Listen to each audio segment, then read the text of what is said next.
أوصيكم ونفسي بتقوى الله وطاعته لعلكم تفلحون.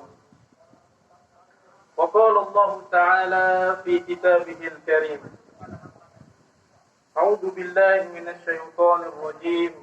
بسم الله الرحمن الرحيم. يا أيها الذين آمنوا اتقوا الله حق تقاته ولا تموتن إلا وأنتم مسلمون. وقال النبي صلى الله عليه وسلم: يقول الله تعالى: أنا عند ظن عبدي بي. صدق الله العظيم وبلغ رسوله الكريم ونحن على ذلك من الشاهدين. Ma'asyiral muslimin rahimakumullah, segala puji dan syukur hanyalah pantas kita panjatkan hadirat Allah Subhanahu wa taala, Tuhan sekalian alam yang telah memberikan kepada kita begitu banyak rahmat, nikmat serta karunia-Nya. Kemudian salawat serta salam senantiasa kita sampaikan kepada Nabi Muhammad sallallahu alaihi wasallam beserta keluarganya, sahabatnya dan pengikutnya yang senantiasa menegakkan agama Allah di muka bumi ini hingga akhir zaman. Dalam kesempatan ini, khotib ingin berwasiat kepada diri khotib pribadi dan tentunya juga kepada seluruh jamaah sekalian untuk senantiasa meningkatkan ketakwaan kita kepada Allah Subhanahu wa taala dengan menjalankan segala perintahnya dan meninggalkan segala larangannya. Ma'asyiral muslimin rahimakumullah, jamaah Jumat sekalian yang dimuliakan oleh Allah Subhanahu wa taala. Di dalam menjalani kehidupan ini, maka sudah tentu kita akan menjumpai yang namanya ujian. Maka diuji oleh Allah Subhanahu wa taala merupakan suatu ketetapan atau sunnatullah dari Allah itu sendiri. Sebagaimana para nabi dan orang beriman sebelum kita pun sama, yaitu diuji oleh Allah Subhanahu wa taala.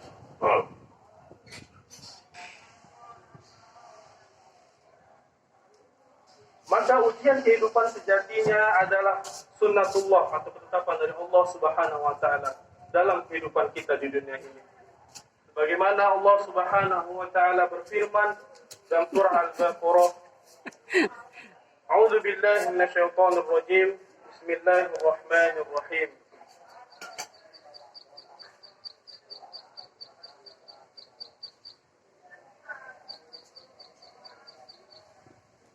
Am hasibtum an tadkhulul jannah walamma ya'tikum masalul ladzina khalu min qablikum masathumul ba'sa'u wad-dharra'u wa zulzilu hatta yaqula ar-rasulu wal ladzina amanu ma'ahu mata nasrullah ala inna nasrallahi qarib. Allah Subhanahu wa taala berfirman, apakah kalian mengira bahwasanya kalian akan masuk surga padahal belum datang kepada kalian cobaan, ujian seperti yang telah dialami oleh orang-orang terdahulu sebelum kalian. Mereka ditimpa kesusahan dalam hidup, kemelaratan, ditimpa penderitaan dan diguncang dengan berbagai cobaan. Sehingga Rasul dan orang-orang yang beriman bersamanya berkata, kapankah kiranya pertolongan Allah itu akan datang? Maka Allah berfirman, ingatlah sungguhnya pertolongan Allah itu dekat. Jamaah sekalian yang dimuliakan oleh Allah Subhanahu wa taala, dari ayat ini kita bisa memetik pesan bahwasanya ujian kehidupan apapun bentuknya sejatinya adalah ada hikmah di balik semuanya, apapun bentuknya. baik itu seperti kesusahan, kemelaratan, penderitaan, atau guncangan, bencana alam, adalah semata-mata cara Allah Subhanahu wa Ta'ala untuk melihat kualitas iman para hambanya. Jadi, segala apapun ujian yang Allah timpakan ke atas kita, sejatinya adalah cara Allah untuk menilai sejauh mana hambanya mampu untuk terus berprasangka baik kepadanya. Pada akhirnya, mampukah kita sebagai hambanya bersabar di tengah ujian? Mampukah kita sebagai hambanya yang beriman untuk terus menggantungkan pengharapan kita hanya kepada Allah Subhanahu wa Ta'ala saja? Dan mampukah kita untuk terus yakin bahwasanya pertolongan Allah Subhanahu wa Ta'ala itu pasti akan datang sebagaimana janji Allah itu sendiri? Dan ingatlah kaum muslimin sekalian bahwasanya Allah berfirman, innallaha la yukhliful mi'ad. Sesungguhnya Allah tidak akan pernah mengingkari janjinya. Masyarul muslimin rahimakumullah, jemaah sekalian yang dimuliakan oleh Allah Subhanahu wa Ta'ala. Kemudian setelah itu apa, jemaah sekalian? Setelah itu, ya, ketika kita sudah mampu sabar, ya, dengan keimanan kita, dengan prasangka baik kita, maka apa setelah itu? Ada yang disebut dengan hikmah. Jadi hikmah dari segala ujian kehidupan itu, jika kita mampu bersabar dan terus berprasangka baik kepada Allah Subhanahu wa Ta'ala, ialah Allah akan memberikan hadiahnya yang paling indah, penghargaan dari Allah yang paling agung, yaitu apa? Yaitu Jannatun Naim, yaitu surga yang penuh dengan kenikmatan. Maka berprasangka baik kepada Allah Subhanahu wa Ta'ala sejatinya adalah kewajiban bagi setiap muslim. Karena hanya dengan berprasangka baik kepada Allah saja,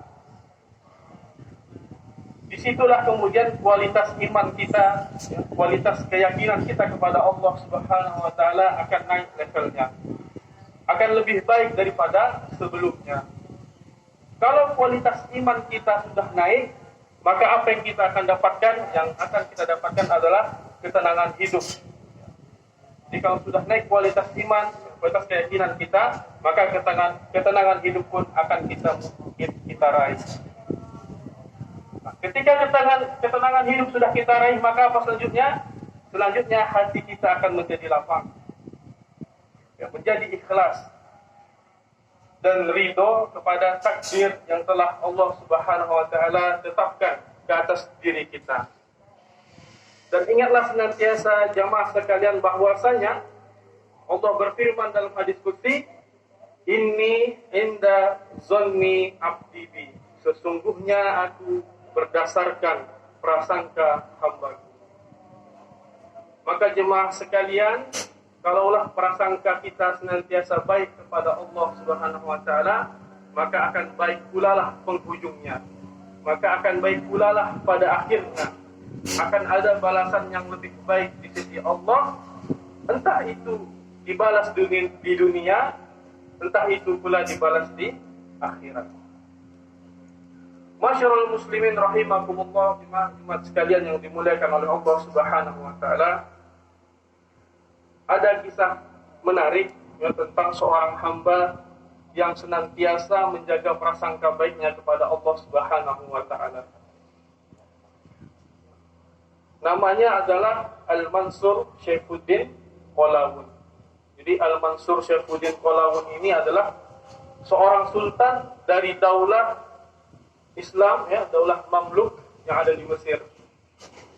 Suatu ketika Al-Mansur Syaifuddin Qalawun ini mengingat-ingat kembali masa kecilnya dulu.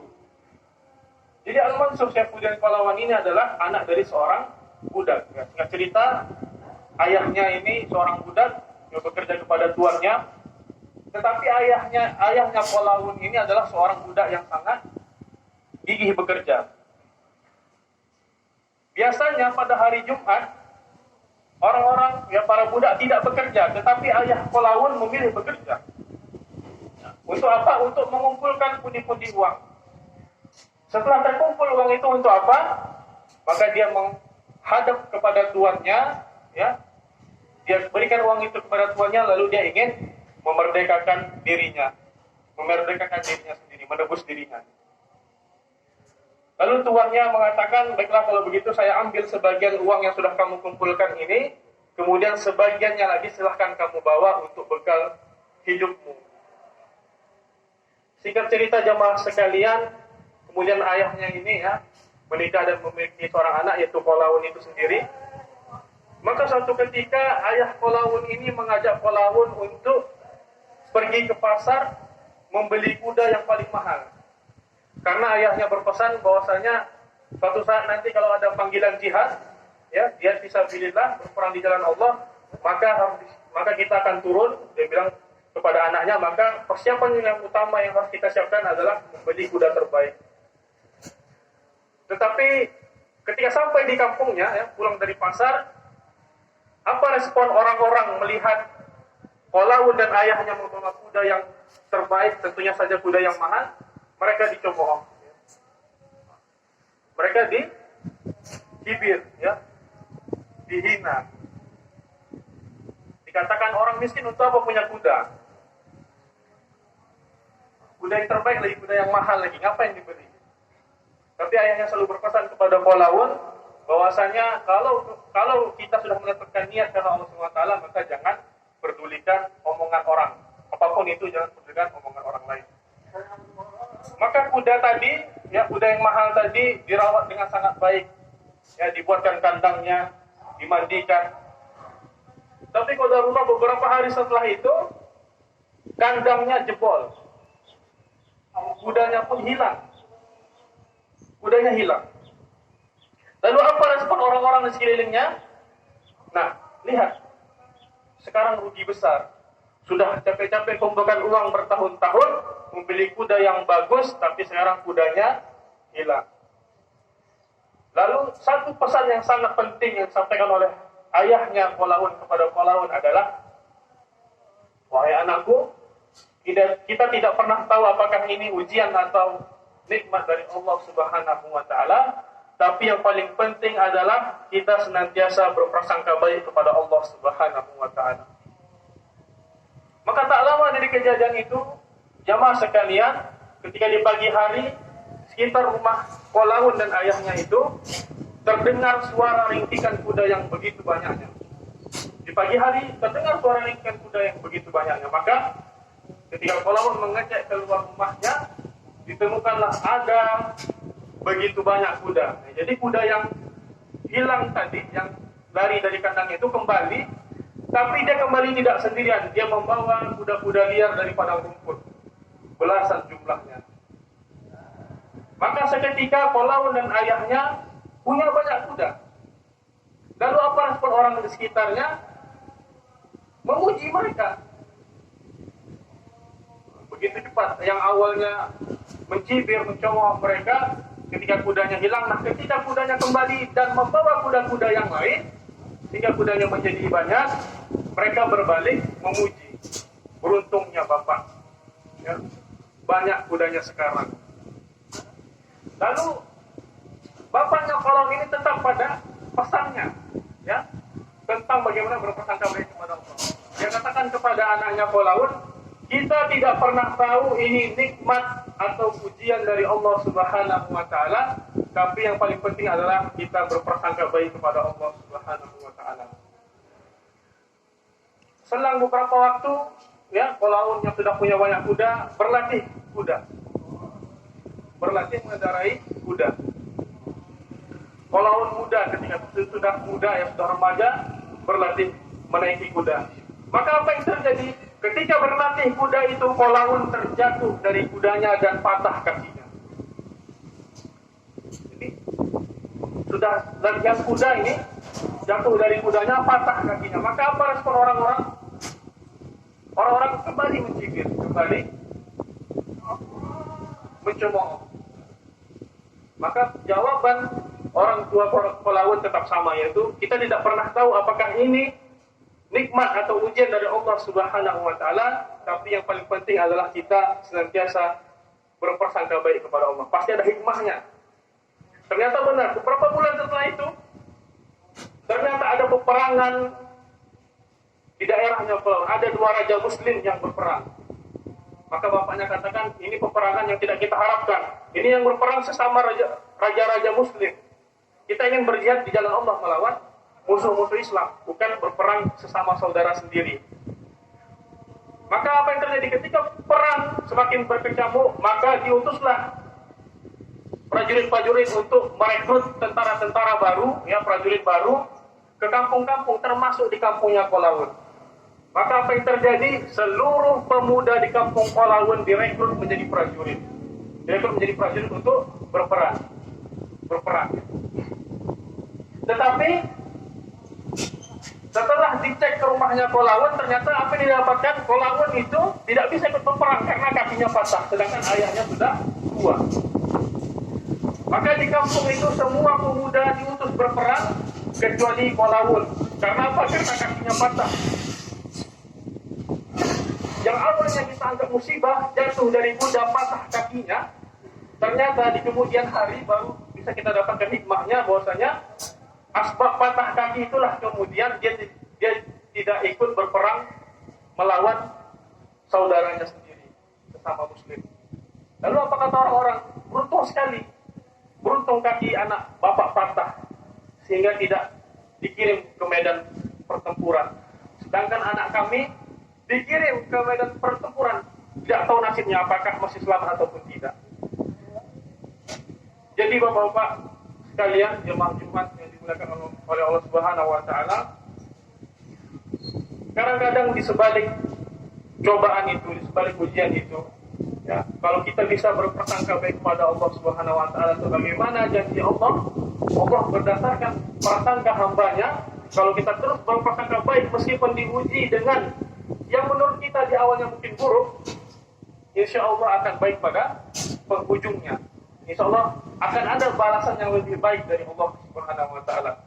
Semoga kisah Kolawun ini ya, bisa menjadikan teladan bagi kita, ya, bagaimana kemudian menyikapi takdir, menyikapi ujian yang Allah berikan kepada kita, sehingga kita terus yakin kepada janji Allah dan terus menjaga prasangka baik kita kepada Allah Subhanahu wa taala. Barakallahu li wa lakum fi Qur'anil azim wa nafa'ani wa iyyakum bima fihi min al-ayati wa dzikril hakim. Wa taqabbala minni wa minkum tilawatahu innahu was-sami'ul 'alim.